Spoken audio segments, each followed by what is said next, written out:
Mesdames, Mesdemoiselles, Messieurs, bonjour, bonne année et bienvenue dans cet entretien du jour. Alors vous savez, l'actualité ne se limite pas qu'au Covid-19, heureusement, et pour ce qui concerne l'Afrique, l'actualité en 2021 a été extrêmement riche. Et qui de mieux pour en parler avec nous qu'une historienne, spécialiste de l'Afrique justement, et pas n'importe laquelle. C'est une pionnière dans son domaine.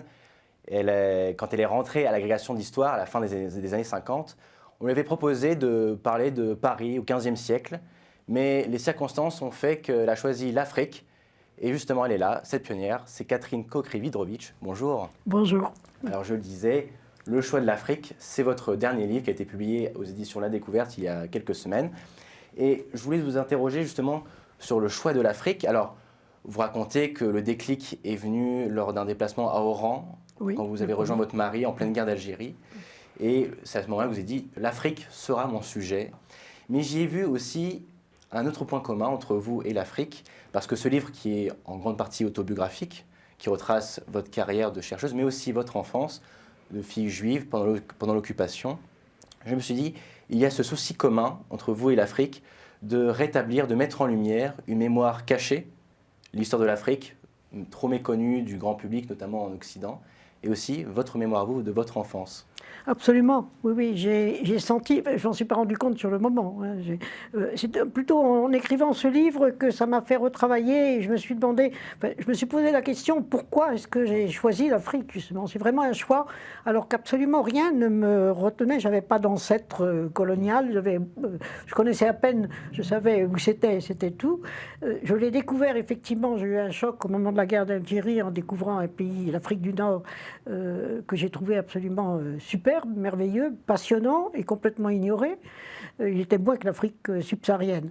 Et puis l'Afrique subsaharienne, alors véritablement, ce qui m'a beaucoup intéressé, c'est que j'ai ressenti, je ne sais pas si je l'ai ressenti sur le moment, mais enfin je pense que ça a été très fort, le fait que les Africains subsahariens, les colonisés d'une façon générale, avaient été occupés. Et moi j'étais toute petite pendant l'occupation, j'avais été clandestine, je savais ce que c'était que d'être considérée comme étrangère dans son propre pays, et je me suis dit, bon, ben, c'est la même chose. Les Africains colonisés ont été occupés. J'ai pensé à la couverture, ce membre manquant. C'est un peu, je ne sais pas si c'est fait exprès, c'est un choix de l'éditeur, un peu au hasard, mais ce poteau funéraire, il manque un membre. C'est un peu ça aussi le souci finalement du chercheur, c'est trouver ce qui manque. Oui, tout à fait. C'est une interprétation à laquelle je n'avais pas pensé, mais à laquelle j'adhère tout à fait. Vous avez bien fait de venir, oui. Comme quoi. Je voulais parler avec vous du Mali. L'armée française a quitté Tombouctou, ville symbolique de l'opération au Mali.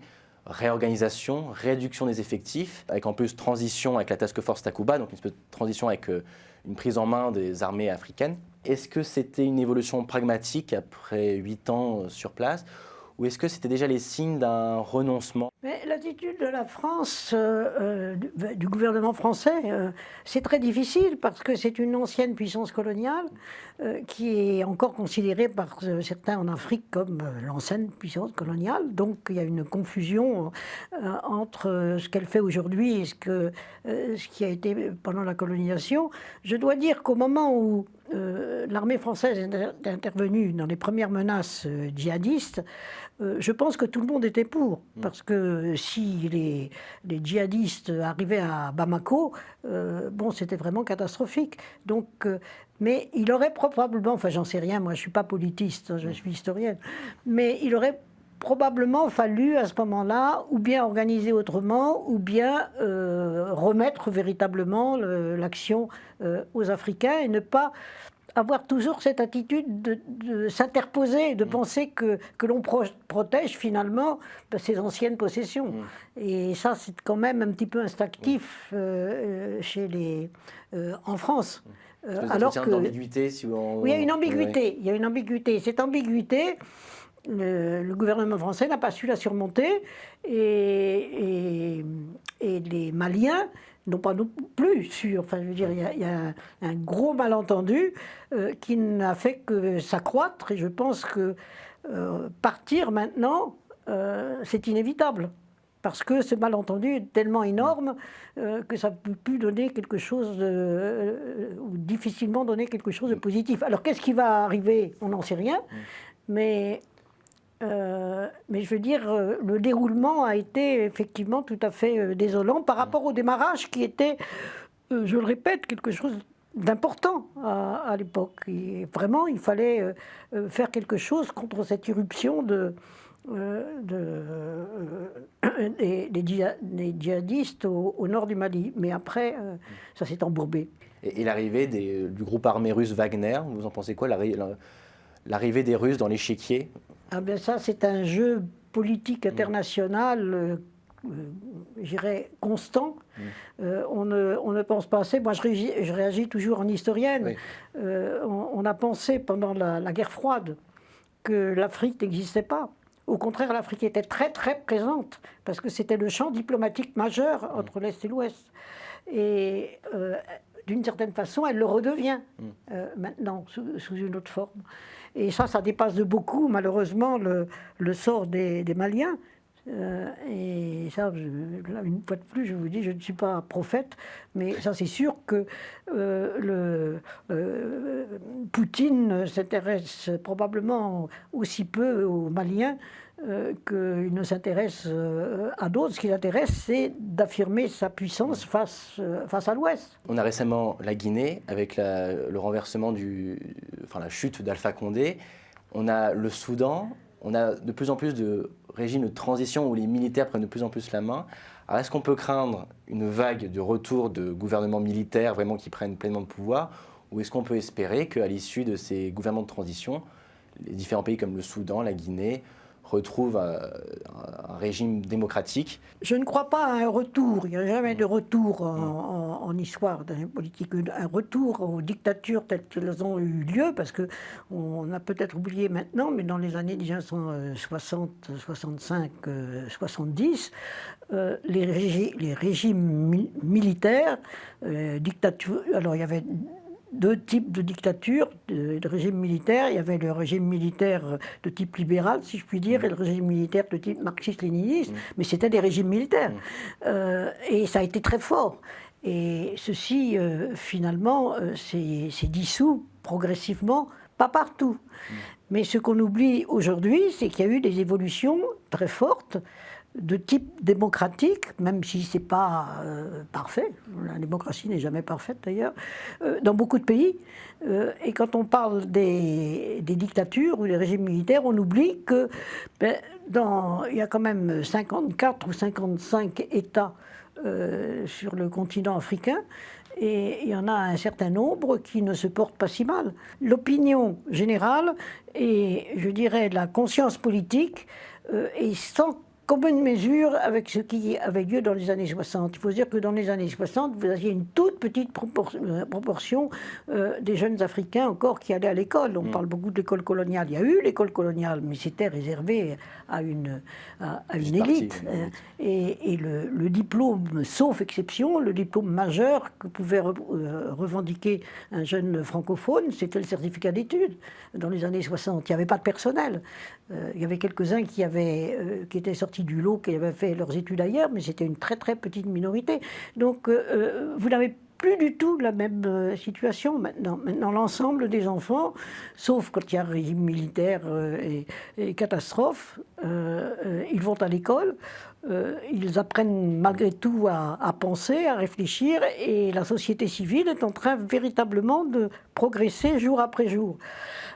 Dans tous les domaines. Alors ça ne se voit pas encore, mais et ça n'arrive souvent pas à affronter le gouvernement politique qui est au sommet. Et ça, c'est un vrai problème, effectivement. Mais je pense qu'il ne faut pas désespérer. Oui. Il ne faut pas désespérer. Ce travail-là, il est lent. Il est lent, et il y a beaucoup d'adversaires à l'intérieur et à l'extérieur, bien entendu, comme vous disiez tout à l'heure. Alors, l'émission se termine. Je voudrais poser une dernière petite question pour boucler la boucle. Vous aviez écrit aussi ce livre que je recommande sur donc Petite histoire de l'Afrique. Et il y a un point commun entre ces deux livres, en tout cas dans l'introduction de celui-ci et la quatrième de couverture, c'est cette fameuse phrase prononcée par Nicolas Sarkozy en 2007. On est en juillet 2007, Université de Dakar. Il est président depuis 2 mois et il a cette fameuse phrase « Le drame de l'Afrique, c'est que l'homme africain n'est pas assez entré dans l'histoire ». Alors, dans l'introduction de ce livre, Vous dites que, évidemment, c'est une phrase effroyable, mais en même temps excusable, parce que ça manifestait une méconnaissance générale, enfin, c'était symptomatique d'une méconnaissance du côté de l'Occident de ce qu'est l'Afrique et de son histoire. Et alors je me suis dit, est-ce que 15 ans plus tard, Nicolas Sarkozy pourrait dire « Ah, il y a eu un progrès, l'Africain est enfin entré dans l'histoire ». Ben, l'Africain, il ne le savait pas, était déjà rentré dans l'histoire depuis très très longtemps, depuis multiséculaire bien entendu. Seulement, la connaissance de cette histoire était encore extrêmement négligée. Et ce qui reste vrai maintenant, c'est que l'enseignement de cette histoire africaine, elle est encore quasi nulle en France actuellement. Si bien que les citoyens français ne connaissent pas l'histoire de l'Afrique. C'est une histoire passionnante, comme toutes les histoires. Si je m'étais intéressé à l'histoire médiévale, comme vous disiez tout à l'heure, j'aurais trouvé des tas de choses.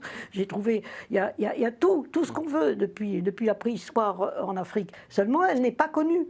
Et ce que révélait Sarkozy en 2007, c'est son ignorance totale. Ou Guénaud qui a rédigé son ignorance totale de l'histoire africaine. Alors en 2007, moi j'en savais déjà beaucoup, mais on n'était pas très nombreux, enfin nous ne sommes pas très nombreux les historiens d'Afrique. Et le drame aujourd'hui, ça n'est pas ce que le président Sarkozy peut penser, c'est que l'enseignement de l'histoire africaine n'est toujours pas fait en France, alors que le continent africain est quand même le plus proche continent de la France, avec une histoire commune très importante, qui est totalement méconnue, ou presque totalement méconnue. On ne commence l'histoire africaine qu'avec la colonisation, pratiquement, comme s'il y avait il s'était rien passé auparavant, alors qu'il s'est passé des quantités de choses, comme dans toutes les histoires, des conquêtes, des empires, des guerres, des accords, enfin tout ce que vous voulez, et des échanges intercontinentaux. C'est ce que j'essaye de montrer dans cette petite histoire de l'Afrique, c'est qu'il y a eu dans l'histoire africaine, depuis la préhistoire, autant d'événements et autant de chocs et de rencontres avec les autres continents que pour les autres continents. Et ça, j'aimerais que, enfin bon, un des combats de mon enseignement, ça a été de dire, ben, il faut la connaître, il faut l'enseigner. Pour l'enseigner, il faut avoir des chercheurs, il faut avoir des travaux. Et maintenant, on est presque submergé par les travaux de langue française et de langue anglaise et du côté des africaines-américaines. Seulement, côté français, ça a toujours du mal à passer. Encore que depuis 2-3 ans, on en parle beaucoup de l'Afrique. Avant, on n'en parlait pas. Et ben voilà, le choix de l'Afrique, c'est aux éditions La Découverte. Merci beaucoup Catherine Cockry-Vidrovitch, merci vraiment d'être venue. Et je vous invite, vous téléspectateurs, à nous suivre sur les réseaux sociaux. Et évidemment, je vous souhaite une très bonne suite de programmes sur Télé Sud.